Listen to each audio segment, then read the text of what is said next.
we visit the village of Akapwa, where there's evidence of small-scale mining. Leftover pits have become death traps, leaving gaping holes that beg for filling. We take a walk down to the Tano River to see for ourselves the devastating effect of mining in the community. We chance upon some Galamsey miners and manage to get them to talk to us. But first, we had to make friends with them. And sometimes making friends meant taking some risks.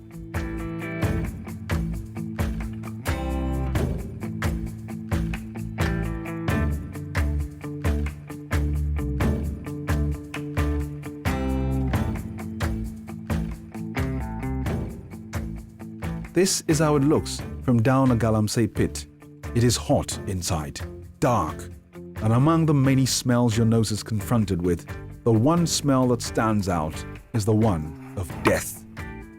And so one would wonder what pushes these young men across the country to leave home and come to places like this for Galamsey, considering the danger to their very lives. The pollution of our water bodies, and for a one-off economic gain that may or may not come true. But first, Ajwa Dakon, Public Relations Officer of the Water Resources Commission, tells us what makes it difficult to stop Galamsey mining activities in the Commission's quest to protect our water bodies. Most of our livelihoods is from water and from the land.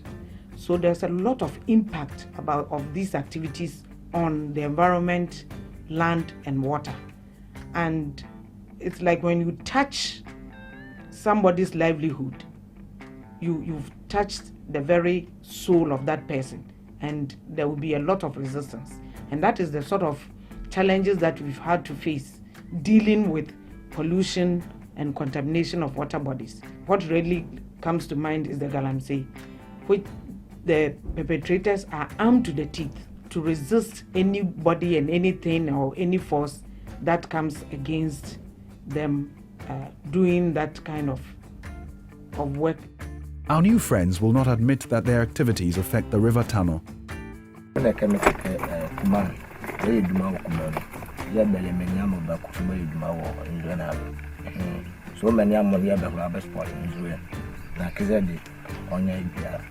They may be right to some extent if you consider the next type of small-scale miners we meet.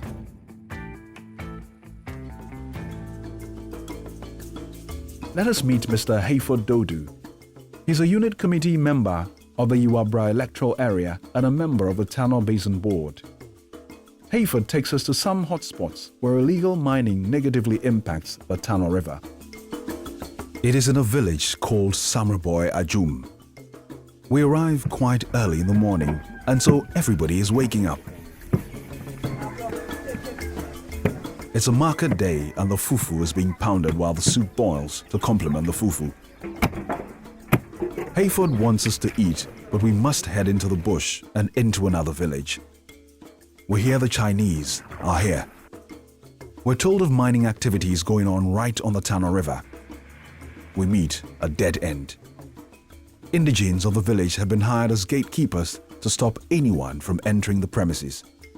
They even show us a court injunction purporting to give them the authority to mount the barrier and stop anyone from entering the concession. Hayford Dodu can no longer hide his frustrations on this and other incidents he encounters every time. We may have been unable to see the site for ourselves, but we meet Bright Bani, or Ababu as he's known here. Ababu supplies the Chinese with some materials to help in their Galamsey activity. He gives us a little more insight into their activities. Ba we are Mudiye Jumano, Mudiye Galamsey Jumano, on Midi Cross Eco Edicomam. Mudiye Juman show him. And it's a man crossing so now, Muntumi Jumano. We get a hint about a site the Chinese abandoned and decided to go have a look. Before we pick a boat, we're confronted with other unwanted activities by the river, including washing and sand winning. Our boat driver tells us he used to work for the Chinese and shares his experiences. Because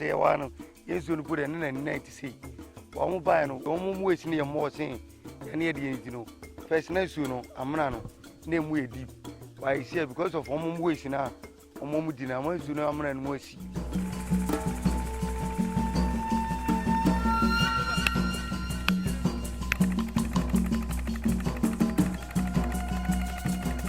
If you think you've seen the worst part of Galamsey and its devastation on River Tano, wait till you see this Galamsey site near Enchi.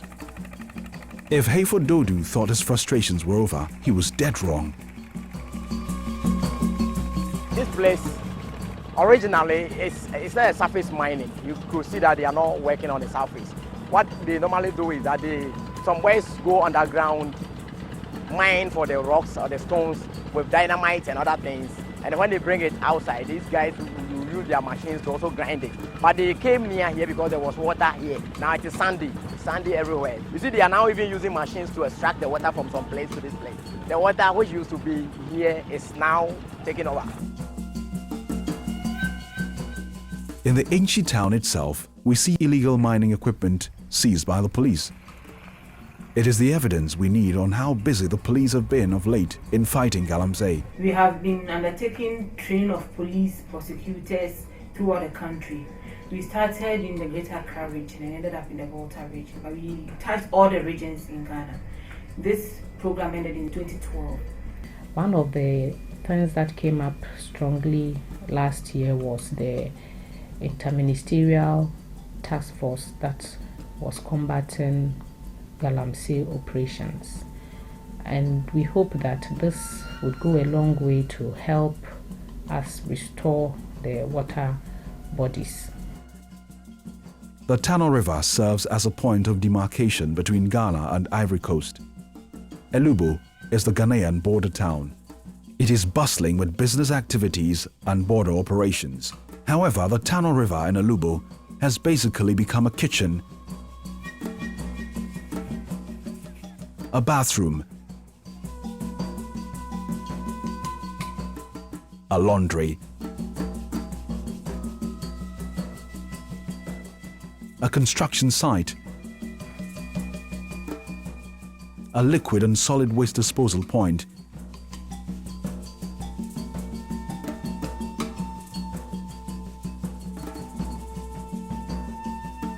animal drinking spot, recreational swimming pool, a fishing harbor, and even a training ground for the children of tomorrow to carry on the tradition of the old, all in one single location.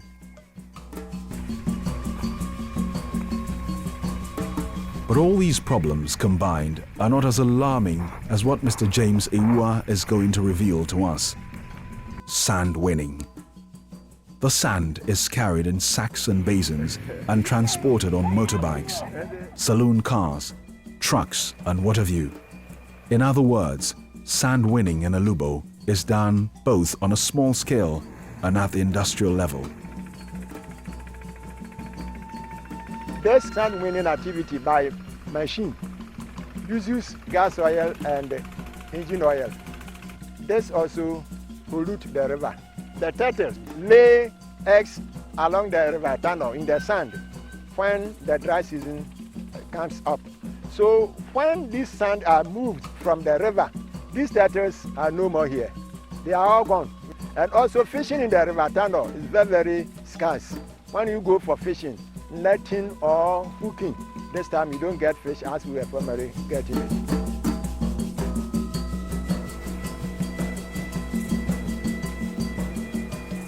Our next mission was to trace the Tano River to where it empties into the Tano Abi Ehi Lagoon and eventually into the sea. This takes us to the village of Jehowaf in Hafasini. The major challenge here is the proliferation of water weeds in the Tano Abi Ehi Lagoon complex, as well as along 25 kilometers of the river from the confluence of the Tano River with the lagoon complex. An integrated water resources management plan has been drawn up for the basin. The plan consists of interventions which will address the challenges. So with all these challenges, how does the Basin Board and Secretariat intend to succeed? It looks like a heavy tide to surmount, but it is a tide that is surmountable.